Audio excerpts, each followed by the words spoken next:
नमस्कार मित्रांनो, जय अहिल्या जय मल्हार. तर मित्रांनो, स्वागत आहे तुमचं आपल्या युट्यूब चॅनलवरती. तर मित्रांनो, आजचा विषय असा आहे की फारच मजेशीर आणि आपल्याला माहितीशीर असणारा हा विषय आहे मित्रांनो. तर मित्रांनो, विषय असा आहे की आपल्या माढा मतदारसंघाचे आपण 7 मे 2024 रोजी सकाळी 8 वाजल्यापासून ते सायंकाळी 5 वाजेपर्यंत आपण मोठ्या प्रमाणात मतदान केलं. त्याचा एक निकालाचा अंदाज आपण वर्तवणार आहे या व्हिडिओच्या माध्यमातून. तर आपण चांगल्या प्रकारे मतदान केलं. आपल्या महाराष्ट्रातून आपल्या माढा मतदारसंघातून आपण 63% मतदान आपण केलेलं आहे. 63% म्हणजे महाराष्ट्रातील सगळ्यात जास्त मतदान या भागातून झालं. परंतु या भागात तरीही खूप कमी झालं. कारण की 63% मतदान होतं, तर 27% लोक कुठे गेली? तर याचा एक आपण अंदाज मांडलेला आहे मित्रांनो, की माढा मतदारसंघामध्ये एकूण 6 तालुके येतात. ते 6 तालुके येतात: फलटण, मान, माळशिरस, सांगोला, करमाळा आणि माढा. या तालुक्यामधून भरपूर असे लोक धनगर समाजाचे आहेत, मराठा समाजाचे आहेत व इतरत्र ओबीसी समाजाचे सर्व लोक आहेत. तर ते लोक आपापले पोट भरण्यासाठी बाहेरगावी जातात. जसे की मराठा तरुण वर्ग जो आहे तो मुंबई, पुणे, बेंगलोर, राज्याच्या बाहेर, राज्याच्या मोठमोठ्या ठिकाणी नोकरी करता गेलेला आहे. आणि दुसरा समाज धनगर समाज सुद्धा आपला शेळी मेंढी पालन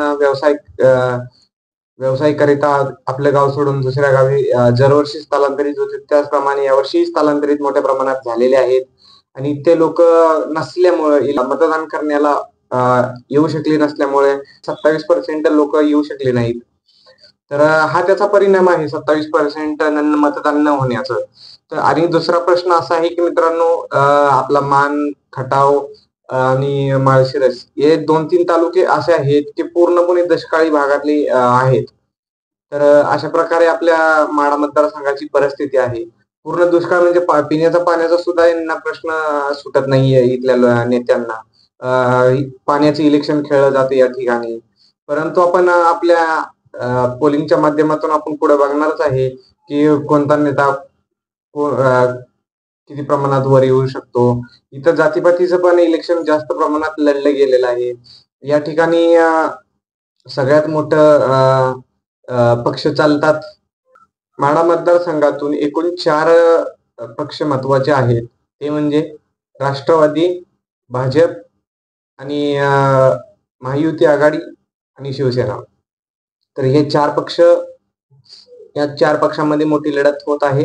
राष्ट्रवादीचे शरद पवार गटाचे धैर्यशील पाटील राष्ट्रवादीकडून उभे आहेत. विरोधी नेते भाजपचे रणजितसिंह निंबाळकर असे आहेत. या दोघांमध्ये सगळ्यात मोठी लढत होत आहे. तर मित्रांनो, आपण जराही वेळ न घालवता इकडची तिकडची चर्चा थांबवून आपण डायरेक्ट वोटिंग पोलकडे जाऊया. तर तुम्ही बघू शकत असाल की आज वोटिंगवर कोण जास्त आहे, कोण नाहीये. सगळ्यात जास्त पर्सेंटेज कोणाकडे आहे? तर मी एकच मिनिट मी तुम्हाला एक्सप्लेन करून सांगत आहे. 1 मिनिट.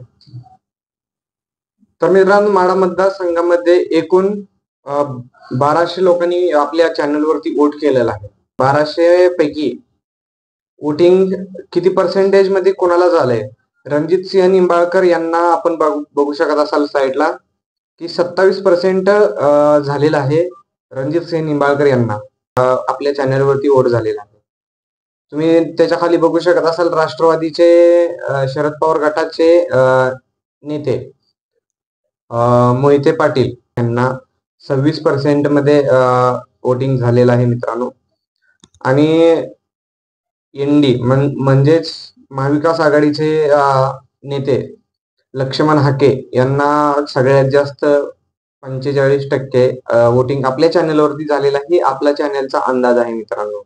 आणि नोटाला 2% म्हणजे यापैकी कोणालाही नाही, तर हे 2% मध्ये गेलेलं आहे. तर अशा प्रकारे आपल्या चॅनलचा रिझल्ट होता मित्रांनो.